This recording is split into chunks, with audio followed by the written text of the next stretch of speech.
और हम देख रहे हैं अनादिकाल से तुम बहते रहे हो, ये कर्म की धारा में बहते जा रहे हो। विधि निषेधमय कलिमल हरणी कर्म कथा रवि नंदनी वर्णी, ये कर्म कथा ही जमुना जी हैं। ये कर्म तो इसका ये फल, ये कर्म तो इसका ये फल, और फल निश्चित मिलता है। देखो एक आदमी अपने रास्ते से जा रहा था, रास्ते के किनारे उसे आम का बगीचा मिला, बड़ा सुंदर बगीचा। अब उस आदमी ने आम के वृक्ष में लगे हुए फल देखे। अब आप विचार करो, फल देखा किसने? आंख ने। आंख ना होती तो कैसे देखता? लेकिन उस फल वृक्ष के पास क्या आंख चलकर जा सकती है? तो चलकर गए कौन? पांव।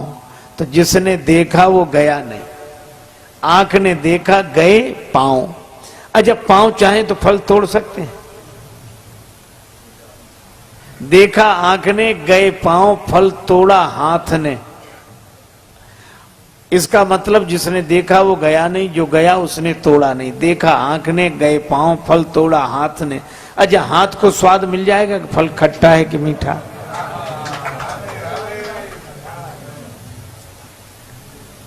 हाथ को तो स्वाद नहीं मिलेगा। तो जिसने फल तोड़ा उसने चखा नहीं, चखा रसना ने। जिसने देखा वो गया नहीं, जो गया उसने फल तोड़ा नहीं, जिसने तोड़ा उसने चखा नहीं। देखा आंख ने, गए पांव, फल तोड़ा हाथ ने, चखा रसना ने।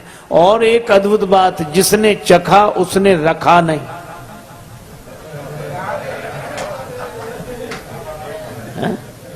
जिसने चखा उसने रखा नहीं। चखा रसना ने, रखा पेट ने। इतने में बगीचे का माली आया और चोरी से फल तोड़कर खाते हुए देखा। दबे पांव डंडा लेकर पीछे से आया और उसने पीठ में 2-4 डंडे जमा दिए।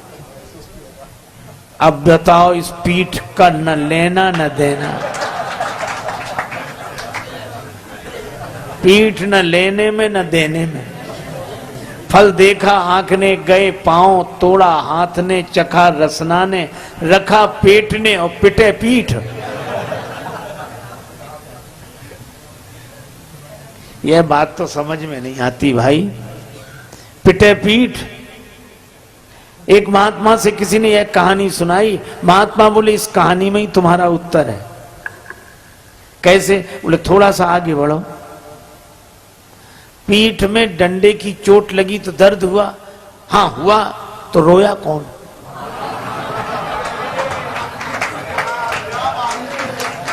आंसू कहां से निकले? आंख से ही। तो चाहे जितने चक्कर के बाद मिले, फल उसी को मिलेगा जिसका गुनाह है।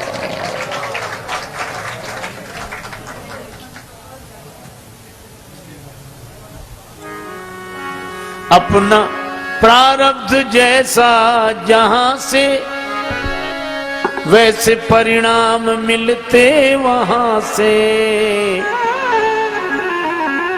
मीठे फल अब लगेंगे कहां से? मीठे फल अब मिलेंगे कहां से? बीज कड़वे तो बो ही चुके हो। राही जागो हुआ अब सवेरा, पूरी रजनी तो सो ही चुके हो।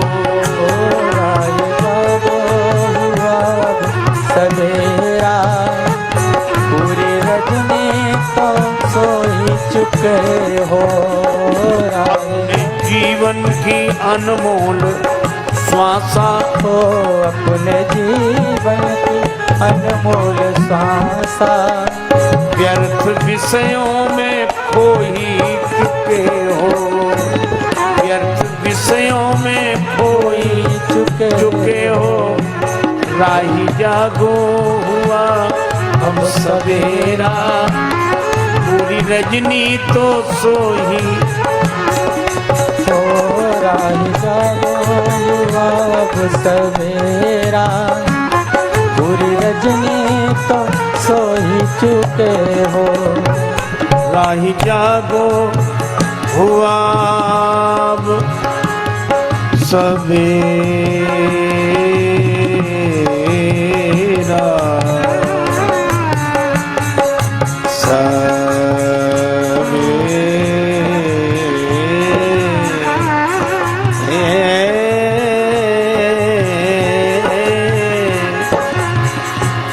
राही जागो हुआ अब सवेरा, पूरी रजनी तो सो ही चुके हो।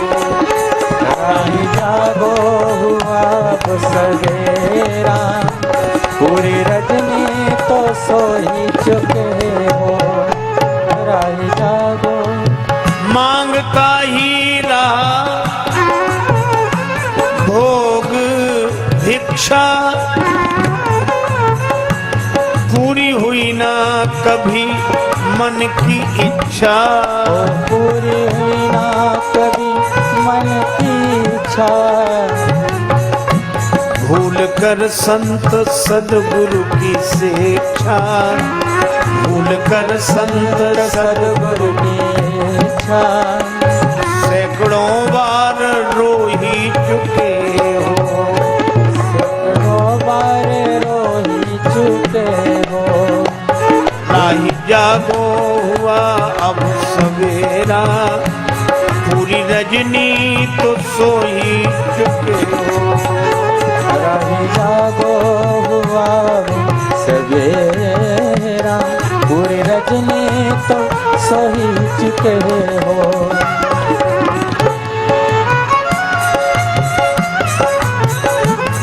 राम सीता प्रणत के हैं पालक, सोचो राजेश हम उनके बालक।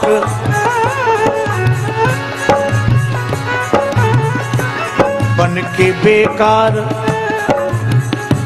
बन के बेकार, बन के बेकार, बन के बेकार दुनिया में मालिक। बन के बेकार दुनिया में मालिक। व्यर्थ का बोझ ढो ही चुके हो। बन के बेकार काहे के मालिक। व्यर्थ का बोझ ढो ही चुके हो। राही जागो हुआ अब सवेरा, पूरी रजनी तो सो ही चुके हो। राही जागो कर्म का अंत नहीं। देखो कितना अद्भुत है। कामना, कामना से कर्म, कर्म से फल। न कभी कामना रुकती है, न कभी कर्म रुकता है, न कभी फल रुकता है।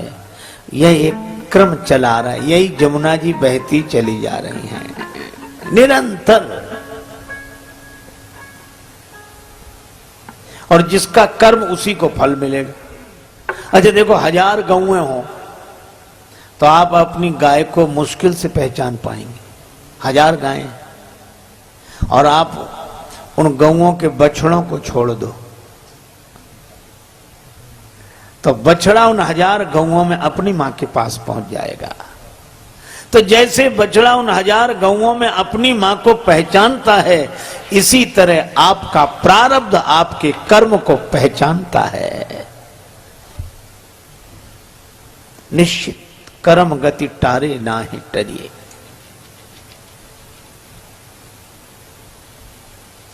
अच्छा भैया, एक जगह अखबार में खबर छपी, राम स्वरूप ने चोरी की, फलस्वरूप पकड़े गए। सो दूसरा आदमी बड़ा बोले, क्या जमाना आया, कोई चोरी करे किसी को पकड़ते हैं। चोरी राम स्वरूप ने की तो फलस्वरूप को क्यों पकड़ा?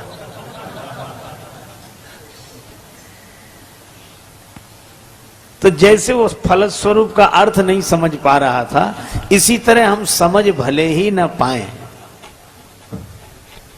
पर कर्म हमारा, भोग हमारा, और इस धारा में हम निरंतर बहते जाते हैं। लेकिन क्या बचने का कोई उपाय है? प्रश्न यह है। क्योंकि निरंतर कामना होगी, निरंतर कर्म होंगे, निरंतर फल होगा, निरंतर भोग होगा और यह क्रम चलता रहेगा। जन्म से लेकर मृत्यु तक नहीं, अनेक जन्मों तक चलता ही रहता है। तो अच्छा आप ऐसे सोचो, प्रारब्ध भी तीन तरह के, इच्छा प्रारब्ध, अनिच्छा प्रारब्ध और परीक्षा प्रारब्ध। हमने इच्छा की वस्तु मिल गई, इच्छा प्रारब्ध। कई बार लोग अरे हम तो ये चाह ही रहे थे और आप मिल गए, बड़ा अच्छा हुआ, इच्छा प्रारब्ध। सर्दी जुकाम बुखार कोई नहीं चाहता, बुखार आ रहा है, जुकाम है, बहुत परेशान, अनिच्छा प्रारब्ध। और परीक्षा प्रारब्ध और करे अपराध को और पाओ फल भोग। एक आदमी बेचारा सीधे रास्ते से जा रहा था, दो में झगड़ा हो गया, झगड़ते झगड़ते उसी पर गिर पड़े। वो बेचारा न लेने में न देने में, परीक्षा प्रारब्ध। अच्छा प्रारब्ध भी ऐसे कि पुरुषार्थ से प्रारब्ध का प्रभाव टल जाता है, मिट जाता है। तीव्र प्रारब्ध हुआ तो तीव्रतम पुरुषार्थ चाहिए, लेकिन ऐसा भी प्रारब्ध होता है जिस पर पुरुषार्थ कोई काम नहीं करता। बोलो अब क्या करें? कोर्ट में हार गए, हाई कोर्ट चले गए, हाई कोर्ट में हार गए, सुप्रीम कोर्ट चले गए और सुप्रीम कोर्ट ने फैसला कर दिया मृत्युदंड निश्चित।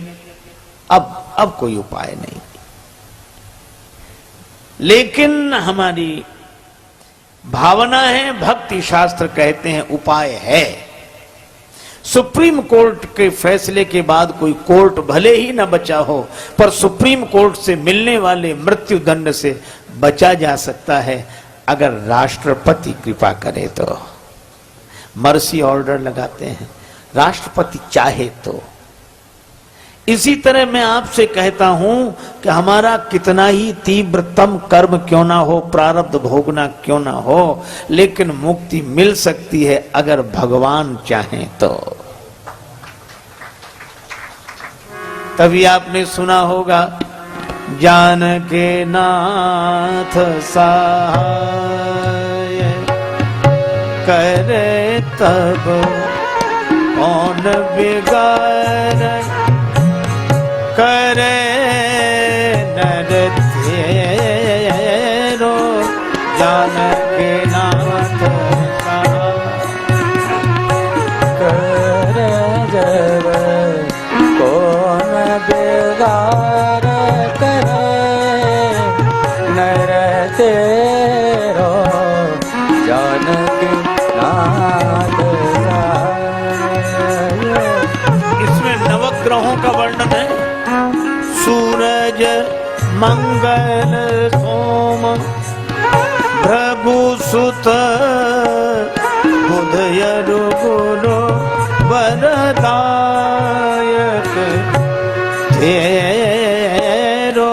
राहु केतु की नाही गम्यता संग शनिश्चर होत सबे नाथ करे जब जानके नाथ करे जब जानके नाथ कौन बिगाड़ करे नर तेरो। जानकी नाथ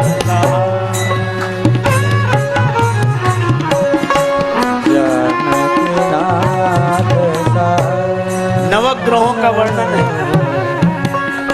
श्री तुलसीदास जी कहते हैं, नवग्रह प्रतिकूल हो जाएं, परवाह मत करो। क्यों? नवग्रह से ऊपर भी एक ग्रह है। वह क्या? का नवग्रह से ऊपर है भगवान का अनुग्रह है। भगवान श्री कृष्ण भी यही कह रहे हैं कि कब तक जमुना जी की धारा में बहोगे, कब तक कामना कर्म फल भोग ये धारा निरंतर बहेगी। धारा में बहते जा रहे हो, धारा से लौट आओ। लेकिन धारा से हम लौटें कैसे? बह गए हैं धारा में। भगवान श्री कृष्ण कहते हैं कि धारा को उलट दो, लौट आओगे। धारा में न बहो, राधा राधा कह के मेरे पास आ जाओ। धारा में न बहो, राधा राधा राधा कहकर मेरे पास आ जाओ। मैं निमंत्रण दे रहा हूं। भगवान श्री कृष्ण यमुना जी में के जल में खड़े हैं और हाथ से इशारा कर रहे हैं, आ जाओ आ जाओ। मैं कब से प्रतीक्षा कर रहा हूं। मैं तुम्हें अपने हाथों में उठा लूंगा, फिर कोई धारा तुम्हें बहा नहीं सकेगी। अब कुछ दिए तो बहते गए, इधर आए ही नहीं, और कुछ दिए भगवान श्री कृष्ण के पास आ गए। शक्रदेव प्रपन्नाय तवास्मीति। एक बार कोई प्रपन्न होकर कह दे कि हम आपकी शरण में हैं,